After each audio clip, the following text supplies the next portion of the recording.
दर्जे हरारत अक्सर माइनस से नीचे गिरने के बावजूद हिंदुस्तानी फौज के 4 RR के एहलकार अवाम की हिफाजत और कौमी सलामती को बरकरार रखने के लिए बर्फबारी वाले इलाकों के ऊपरी हिस्से में बहादुरी से गश्त कर रहे हैं।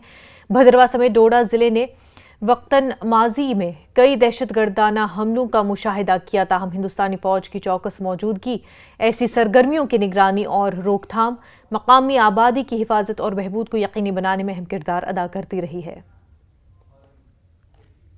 हम जिला डोडा की बात करें तो यहाँ पे भी लगातार चाहे वो प्लेन्स हो या स्नो बाउंड एरियाज हो, उनमें जो है वो एंटी मिलिटेंसी ऑपरेशन जो है इस वक्त चलाया जा रहा है। इस वक्त देख सकते हैं, इस वक्त हम डोडा के एक पहाड़ी दूर दराज क्षेत्र में यहाँ पे मौजूद है, जहाँ पे जो है वो सेना का लगातार जो है वो ऑपरेशन चलाया जा रहा है। मिलिटेंट्स है उनको निस्तो नाबूद किया जाए, इस के लिए जो है वो लगातार जो है वो सेना जो है वो ऑपरेशन चला रहे हैं। आप देख सकते हैं कि जो इंडियन आर्मी के जवान है किस वक्त कितनी बर्फबारी जो है वो इस एरिया में है और ज्यादातर टेम्परेचर जो है इन एरियाज में माइनस रहता है। इस कड़ाके की ठंड में भी जो है वो लगातार सेना जो है वो मिलिटेंसी को नष्ट करने के लिए लगातार जो है वो ऑपरेशन चला रही है।